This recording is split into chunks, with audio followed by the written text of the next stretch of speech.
Thank you so much for watching Riff TV. Now, this interview is obviously with video, but I don't interview everybody on Zoom. That's why I put it on my Talkin' Rock with Meltdown podcast. We talk to rock artists from all over the genre. So check out Talkin' Rock with Meltdown wherever you get your podcasts. And now to today's video interview. You guys are coming through Detroit coming up on June 21st. Kevin, I'll start with you. You've heard this a million times, I'm sure, but last tour, eh? Yes, sir. What was the decision to make this the final one? Well, I've been threatening this for a long, long time. Certainly to my friends and family, none of them believe me. But the pandemic really, when I was home for those 18 months, I realized how much I'd actually missed and how much I love being home with my wife and my son and those experiences that I was even being locked down. It was just I was able to just appreciate everything that I had in front of me. And, that doesn't happen when you're touring. The appreciation takes place with the audience. It takes place from the crew that you're touring with, the towns that visit and the, all that type of stuff. But when you really have to sit down and take a look at yourself and what it is that you're living, the life you're living, I just realized that I didn't want to miss anymore. And so my hopes was that, 2021 was going to be my last run, but that didn't happen because it was about, there was so much that had to come from making up for losing 18 months of touring income from 2020. So it really was just, let's see if the 30th anniversary is a nice way to wrap things up. And luckily, Brad and I, we played a show last year together, 3 doors down in Candlebox in Ohio.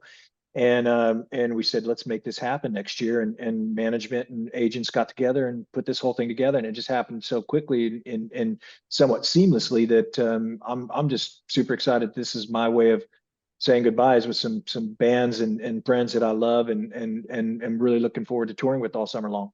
Yeah, Brad, have you ever thought about your last tour? I have. I don't know when it'll be though. I've thought about it, and I've thought about it in the past of quitting before, but I've got to where I have fun again. It was for a little while it wasn't fun, and but I've got to where I have fun again on tour, and I don't want to be on the road when I shouldn't be on the road, and I don't want to be an old man on the road, and I don't know, one of these days. Yeah, when wasn't it fun on tour before you got sober? Yeah, so I thought. That was getting not fun. Oh, yeah. Yeah, we've talked about that. That was getting not fun. Yeah, well, you've been sober now. I was going to ask you, it's what, like, you got to be going 6-7 years, right? 7 years? Yeah, 7 years. Yeah, unbelievable. By the way, man, I'll tell you what, Away from the Sun turns 20. The debut record, that's what, like 23 now, right? Yeah. It is, man. Yeah. I remember the first time you guys came through Detroit. We ate at that chicken wing place down in Detroit. And Kevin, I started playing your songs brand new when I was still working in Buffalo, and you were on Madonna's record label. So, man, we're all getting old now, it seems like, huh? We're still here, though, brother. Right, we're still here. Yeah, no doubt about that. So, Kevin, you are stopping touring, but you're still continuing music. Got a new record coming up this year. You got a documentary and everything, eh? Yeah. Keeping the name out there. It's like I've said, I'm just retiring from touring. I will still make music. I'll still do the charity events. Brad's got a foundation. The 3 Doors Down guys got a foundation. We're doing the charity with them this year. I've got my own foundation called Riptide Society. That's I'll be doing those fundraisers in December. I'll still play for charitable causes. I'll still go out and grab my acoustic and raise some money for stuff, but I just can't tour anymore, man. I need to be a husband and a father, and I need to be at home where I have my time and my space, and my mental health is important, as is everybody's. And I kind of feel like it's time for me to just say goodbye to this lifestyle. Yeah. Maybe you could pull like Brad and I's friends, Kid Rock there. He's just kind of does these one-offs here and there. He's like semi-retired. But Brad, outside of recording, what do you got going on this year? Or I mean, outside of touring, you got anything else happening?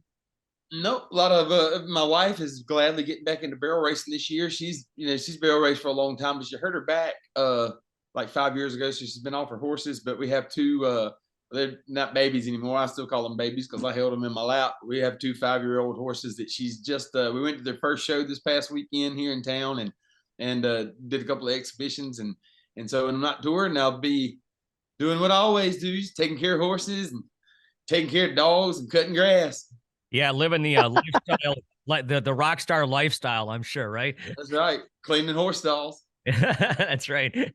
Hey, so you guys are playing like kind of mostly outdoor sheds, but you're playing indoor venues. Kevin, I'll start with you. What do you prefer? I love an amphitheater. I love an outdoor show. There's nothing like that heat coming off the audience and the steam. You see it rising in the air and stuff. I love the smell of sweat in the morning. It's a great experience being outdoors playing. And the indoor shows, they're a little bit boomy. It's some of these arenas. It sounds like a tin can inside. So I would much rather be outside playing. Yeah. What do you say, Brad? I'm with Kevin. I'd rather go be outside. I like, especially in the summertime, I like amphitheaters, and they're just so much more consistent sounding.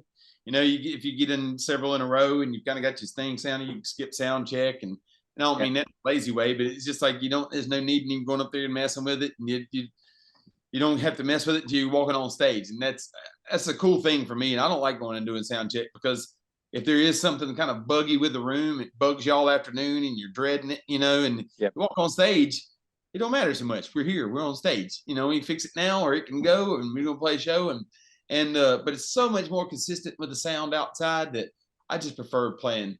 And it's just a summertime vibe too, Yeah, it is fun too. Of course, I've seen you guys many times play outdoor shows, but I never thought about that before. If you do a sound check, it's something that's bothering you. It probably lingers a little bit throughout the afternoon, doesn't it? It does. And it ain't going to sound like that when all those people are in there anyway. Yeah. Yeah. That's the hard thing of being a singer, is reminding your guitar player that no matter how often they touch those dials, it doesn't sound out front the same way. Yeah. Do both of you guys use in-ears? I do. Yeah. Kevin, use I don't. Yeah, you're old. No, we use wedges. Yeah, I prefer. I just like I love a loud stage, and that comes from when I started playing drums in punk bands back, when I was a teenager. Those tiny rooms where your basement or your friend's house or whatever, where it's just really loud. When we started touring in 1993, in-ears didn't exist, so it was about the wedges and stuff, and we learned from touring with Rush the importance of actually dialing your mix with the monitor guy was really, really important. So we didn't even know what good sound was until we toured with those guys, and they were like, "Wait, what? You can do what with these things?" So that was an eye opener for us, and ever since then, I followed the same routine when I mix my wedges. Is exact same thing I did back in 1993 with those guys. I actually have a chart that their monitor guy made for me that I've had since then, that I give to my tour manager, and he walks to the monitor guy. This is exactly what he wants in his wedges. That is unbelievable. I forgot about that Rush tour, but man, a way to drop a name. That's a great memory. I forgot. Don't step on that. Careful. Yeah. Hey, Brad, I know that, you're kind of like obviously you and Chris are kind of like the last originals, but you're the last original from Three Doors Down. How important is that for you to keep going all these years, 2023? And man, by the grace of God, I could have been, we've had bad stuff happen in our band, and either one of those bad situations that happened to those other guys, either one of those could have been me, and maybe not as much Matt, but that with Todd could have definitely been me.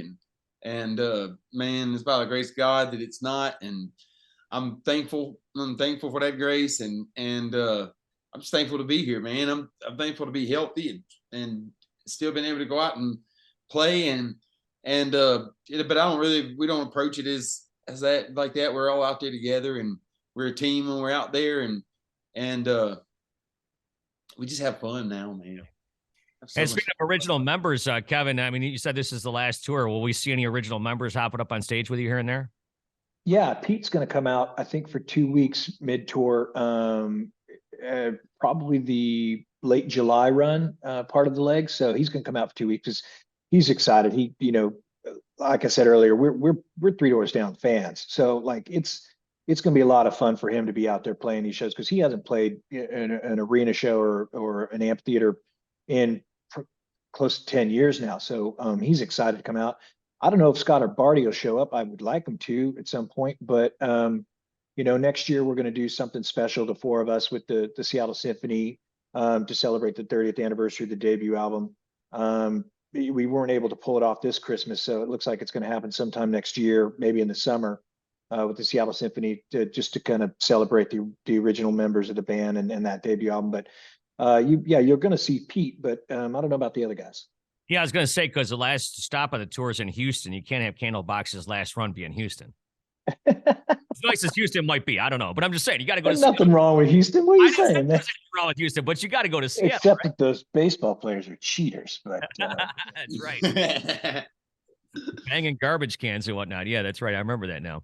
So, well, we look forward to seeing you here at Michigan Lottery Amphitheater on June 21st. And Brad, I'm going to be in Nashville coming up actually 3 weeks from today. So if you need any hay baled, I'll hit you up and come down and see you there at the farm.